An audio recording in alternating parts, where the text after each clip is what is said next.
Hello everybody, my name is JoyofCrimeArt, and Christmas time has come around once again. I don't know about you, but I love Christmas. There's just something magical about this time of year. A time for celebrating the birth of Jesus Christ and all of his teachings, as well as a time for all of us to come together to celebrate kindness and generosity towards our fellow man. That's not even getting to all the other wonderful things about the holiday season, like the music, the food, and especially the Christmas specials. I've always been a bit of a Christmas special nut. I grew up watching the classics, your Frosties, your Rudolphs, etc. However, as I got older, I realized I was only scratching the tip of the holiday iceberg. Because for every Christmas special that goes on to become a household name, there are hundreds that don't, as everyone wants their own piece of that sweet Christmas pie. While a lot of these specials go unnoticed for a reason, some of them are actually worth a watch and act as a sort of hidden gem. And that's what I want to go over today. I'm going to count down some weird, bizarre, and straight up obscure Christmas specials that you might want to consider checking out this holiday season. However, before we get into things, I want to make one thing clear. These are specials I'm saying you should watch. I'm not necessarily saying that all these specials are actually good. Some of them are, but some of them fall into the so bad's good category, or just have some kind of cheesy quality to them that I can't help but find endearing. As a result, rather than ranking these specials by quality, I'll be ranking them based on how much I think you should watch them. So something that's very so bad's good can be higher on the list than something that's technically better if it provides more entertainment value. So with all that said, let's dive in and talk about some obscure Christmas specials that you should watch.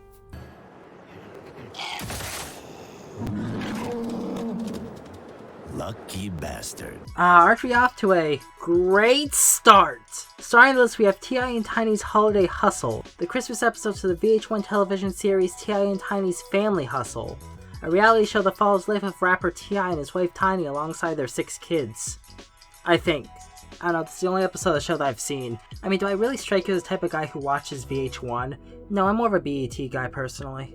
I just found this special by chance one night while flipping through the channels. Seeing something animated on a channel that doesn't traditionally air anime programming caught my eye, and I had to watch this to figure out what exactly I was looking at. In this special, Santa Claus has been kidnapped, and only rapper and alleged sexual abuser T.I. can save him.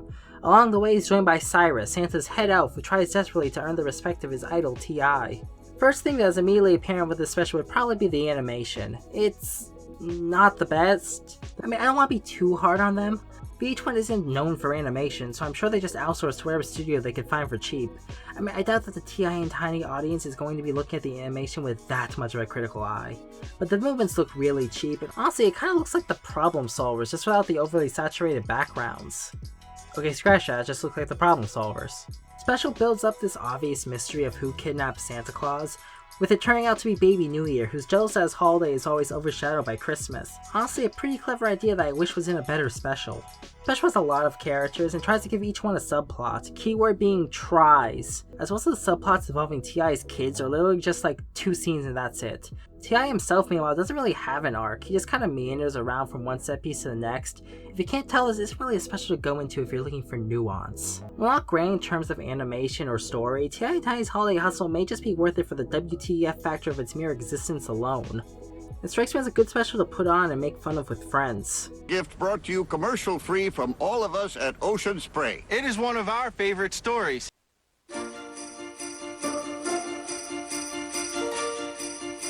Based on the 1976 children's book by the same name, we have A Cranberry Christmas, which appeared on ABC Family's 25 Days of Christmas block back in 2008. Please excuse the crappy video quality, but I have a good reason for it, as this special actually has an interesting history behind it. You see, after ABC Family took it off their regular holiday rotation, the special was never released digitally or on home media, resulting in the special actually becoming lost media for several years until a recording resurfaced back in 2018. I remember seeing the special air on TV several times as a kid, so to look it up online years later only to find out there was no trace of it anywhere was a surprise to say the least. It was the first time I never had a personal experience with lost media. That's not the only thing that makes this special production interesting, however, as I explicitly remember that when the special would air on TV, it would always air commercial free. Sounds pretty generous. Or at least I would say that if the whole special wasn't sponsored by Ocean Spray Cranberries. That said though, while cranberries are present throughout the special, it's not like they name drop Ocean Spray or anything, so thankfully it's nothing too egregious. The special involves a cranberry pond that freezes over every winter. All the kids love skating on the pond, but a crotchety old man named Cyrus Grapes, yes, really, tries to ban the kids from skating, claiming that the pond is on his property. However, a nice old man named Mr. Whiskers also claims that the pond is on his property, So Mr. Whiskers, alongside a kinda generic young girl named Maggie, have to find the documents proving that Mr. Whiskers is the rightful owner of the pond. Because nothing screams Christmas like cranberries and land disputes between two old men. But the special also has this ticking clock, as Mr. Whiskers has to clean his house and find the deed before his sister comes to visit. As if he doesn't, she'll force him to come live with her in the city. I think the implication is supposed to be that Mr. Whiskers might be senile or have some kind of mental handicap. They don't ever outright say it, but he acts kind of spacey throughout the special, and that's the only situation I can think of where the sister could legally force him to move in with her without his consent. The conflict in the special is like, super subdued. The house is messy. Cyrus Grapes wrecks the house so Mr. Whiskers' sister will force him to move away. They clean the house. Crisis averted. Sparks joy. The special has a somewhat appealing art style. It kind of reminds me of Martha Speaks on PBS Kids. Though the special is animated in Flash, in 2008 Flash had that, so the actual animation can look a tad rough at points. Well, nothing that special or even that Christmassy when you get down to it, this special is far from awful. Even if the backstory behind the special is probably more interesting than the special itself. Overall, I'd rank this as the second best holiday special revolving around cranberries, just behind the LeBron James Sprite's Cranberry commercial. And really, I don't think a Cranberry Christmas ever had a chance of topping that. The gift of song. I'm gonna sing a goddamn song.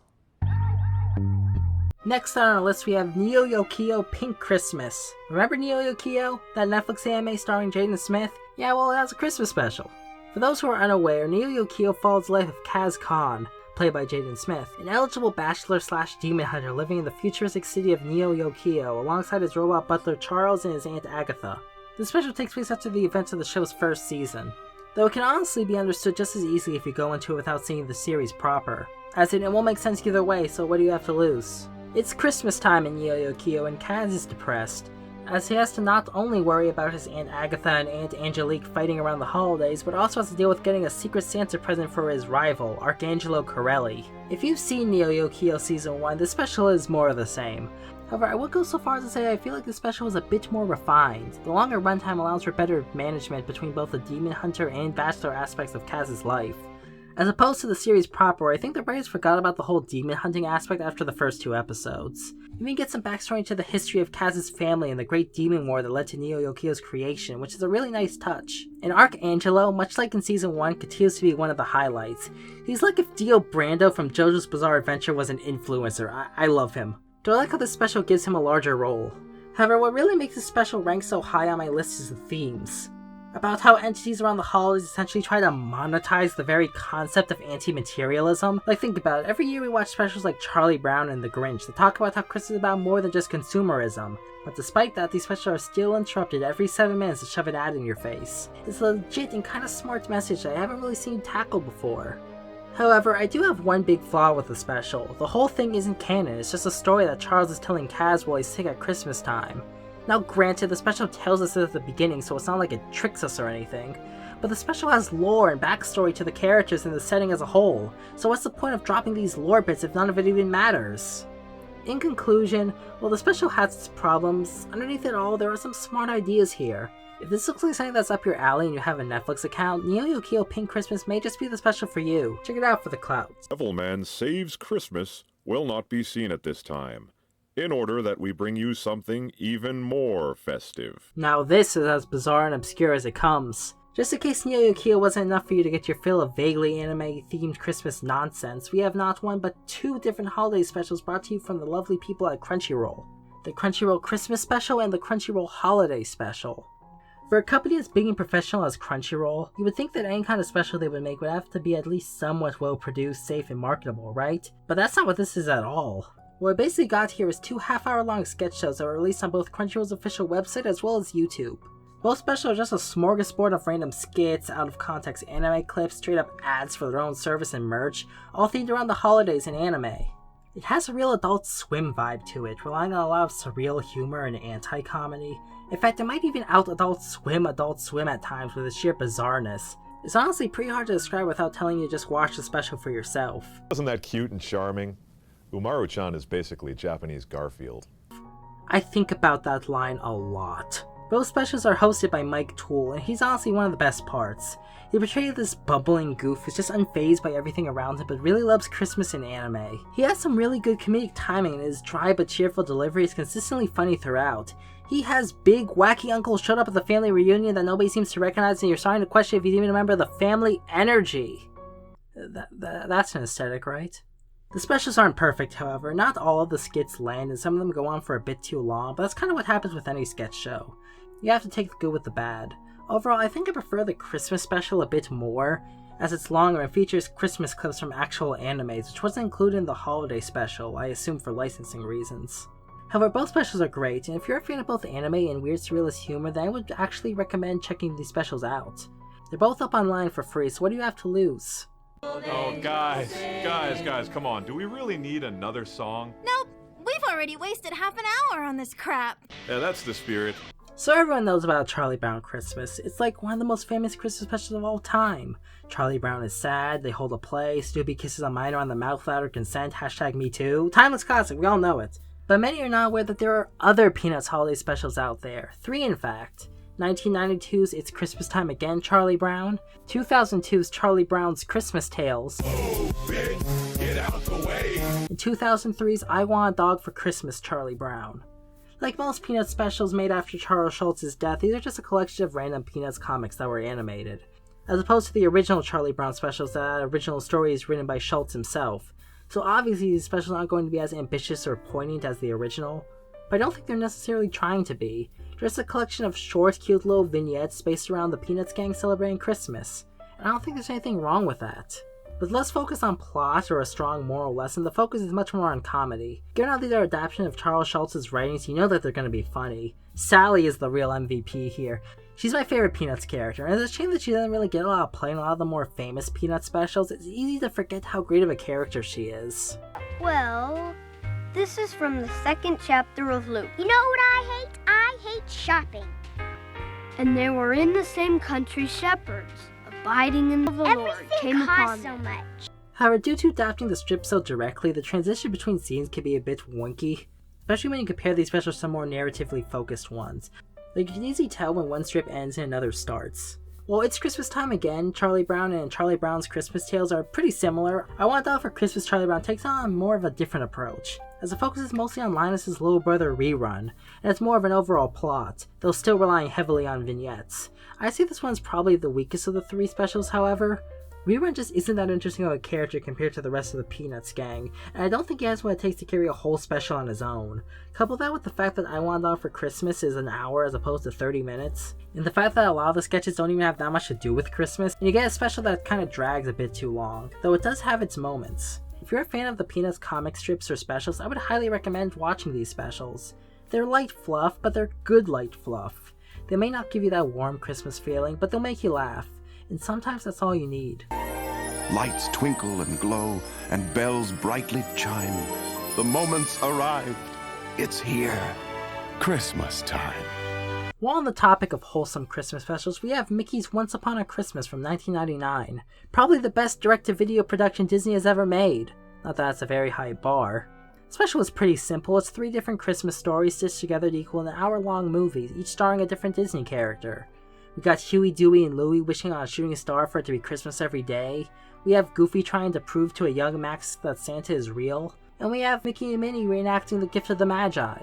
All these segments are linked together by a narrator voiced by Kelsey Grammer, which helped give the special a sense of gravitas. His voice is so warm and cozy in this special, and it really helps set the mood. When none of these stories are exactly original, the special still works due to how well the segments are executed. There is such an earnestness to the special that it's hard not to feel all Christmassy while watching it. The animation, while nothing fantastic, is good by direct-to-video standards, and it manages to do both the cartoony slapstick and the more emotional moments pretty well. The movie was so successful that a sequel was made 5 years later, Mickey's Twice Upon a Christmas, which, while not awful, didn't really do a good job at capturing the magic of its predecessor. It goes for 5 stories instead of 3, resulting in each one feeling less fleshed out. Plus, they replaced the 2D animation for CGI in 2004 with a direct-to-video budget. I could commend the ambition, but that probably wasn't the best move in the long run. But that doesn't take away from the original. If you want a nice wholesome Christmas special that the whole family can enjoy, then Mickey's Once Upon a Christmas is an underrated pick that I highly recommend you check out this holiday season. If you grew up in the early 2000s and had Cartoon Network, then there are 4 Christmas specials that are forever burned into your psyche. Grandma Got Run Over by a Reindeer, Bah Humduck, A Looney Tunes Christmas, Legend of Frosty the Snowman, and all of the other reindeer, or as I call them, the 4 Horsemen of the Apocalypse. All of the other reindeer was always my personal favorite of the 4, however, so that's the one I wish to highlight today. Based on the children's book by the same name, all of the other reindeer follows a titular Olive, a Jack Russell Terrier who isn't very good at doing traditional dog stuff. She's so undog-like, in fact, that she begins to believe she might not even be a dog at all, but actually a reindeer. Something trans allegory here. But after one of Santa's reindeer gets injured right before Christmas, Olive believes it's up to her to trek to the North Pole and save Christmas by flying Santa's sleigh, despite the fact that she isn't a reindeer and can't actually fly. This is just a nice special, and a lot of that comes from Olive herself. Olive is such a kind and adorable lead, it's hard not to get caught up in her naive optimism for the world around her. This is aided by her voice actress, Drew Barrymore, of Freddy Got Fingered fame. Who the hell do you think you are? Oh, fuck up! She does a really good job in bringing Olive to life. Her performance really helps sell Olive's earnestness. But it's not just Olive, we have several other fun characters too, like Martini, a con artist penguin who accompanies Olive on her journey, and also an evil postman played by Dan Castellaneta who acts as the special's main antagonist. His goal is to ruin Christmas because he hates all the extra work he has to do around the holidays. It's an interesting motivation, but they kind of ruin it in the last act by adding the whole cliche, was always on the naughty list as a kid element to his backstory. But regardless, he's still a fun villain. Between this and the Robot Devil from Futurama, Dan Castellaneta really knows how to ham it up as a villain. And speaking of Futurama, the special was actually produced by Matt Groening of all people, which I never realized as a kid. But you can definitely feel his influence, namely in some of the more adult humor and some of the character designs. Tonight on Fox, the world's wildest mistletoe accidents. The special has a very unique art style based on the style of the original children's book. What I never realized as a kid was that the whole special was animated in CGI despite how flat it all looks. Which in a way I kinda don't get. Like, why go through all the effort to try to use CG to make something look 2D, when you can just animate in 2D to begin with and just include some 3D backgrounds? Regardless, however, the special looks really nice. Everything looks like a pop-up book, and the animation holds up really well despite how old the special is, even if some of the characters do look a bit off at times. Overall, all of the other reindeer is a really nice special featuring some likable characters and some really funny jokes. I highly recommend you give it a watch if you can. What was that noise? Mice. Oh. Wait, who said that? Cat. Oh. Betty Fred, get my gun. Next on the list we have How Murray Saved Christmas. The special follows Murray Weiner, a grumpy old butcher who lives in the town of Stinky Cigars, a town that has a name so awful that nobody dares visit it. This is done on purpose as the town is actually home to a plethora of holiday characters. Santa Claus, the Easter Bunny, Cupid, etc. Murray doesn't seem to be a very festive person and prefers to be left alone, but when Santa gets accidentally injured by a misfit elf named Edison, Murray actually becomes the most qualified person to deliver the gifts and save Christmas. Now on the surface the special sounds as generic as it gets. The grumpy main character who has to become Santa and learn the true meaning of Christmas plot is nothing new. However, it's the way the special does the plot that makes it stand out. The special was directed by Peter Avanzio, who worked on Futurama, and written by Mike Reiss, who worked on The Simpsons and co-created The Critic, as well as wrote the book the special is based on. These two bring an edge to the special that I was not expecting when I first watched it. The special's humor is very reminiscent of The Simpsons or Futurama. Man, we're 2 for 2 here. There are a lot of adult jokes and pop culture references that are both really funny and also help make this special stand out apart from other similar specials. While none of the jokes are outright inappropriate, there are a lot of jokes that also leave me wondering, who was the special made for? Work, work, work, work, work, work. We really bust our heinies. They hire us to work, work, work, cause we're cheaper than the Chinese. While this may seem like it would make the special feel disjointed, I personally think it's one of the special's biggest strengths. The special has a real weird production history too, originally being pitched to Nickelodeon before being picked up by NBC of all people. The special was always intended to be 22 minutes long, but during production the network demanded they stretch it out to an hour, resulting in the special having a lot of filler, either through extended song sequences or subplots that don't really serve any purpose beyond filling up time. Like the antagonist named Officer Bender, who probably gets like 3 minutes of total screen time, and it's played by John Ratzenberger in one of his few non-Pixar roles. It is so jarring hearing that voice come out of a black man. I beg you to stop. I beg you to shut up. I highly recommend checking out the special's DVD commentary track. It's just the cast and crew making fun of how cursed the special's production was. It's honestly just as funny as the movie itself. As if that wasn't bad enough, however, when they actually aired the special on TV, they cut the special back down to 22 minutes! At least that was the version I saw on TV. You know, like the director originally wanted, but since the special was now rewritten to fill an hour, they had to cut important content to fit it back into the half-hour time slot, including cutting Murray's whole backstory on why he's so miserable in the first place. What a train wreck. There are some other parts of the special that are weird too, like when Murray's out delivering gifts and starts feeling enthusiastic about being the new Santa, he decides he wants to deliver gifts to all the naughty children too. You think it would lead to a pretty basic setup. Murray becomes too overzealous about being the new Santa, delivers gifts to all the naughty children, things backfire, he learns that being Santa comes with his own set of responsibilities, and then goes back and sets things right. None of that happens. He just delivers toys to all the bad kids and there's no real consequences for it. I don't know, man, this special just kinda has a devil-may-care attitude to it. You just gotta kinda roll with it. While it may not be the most coherent, it doesn't really seem to know what audience it's going for, How Murray Saved Christmas is still a really fun special that manages to have its own unique spin on what could be a very cliche story. It definitely deserves more attention.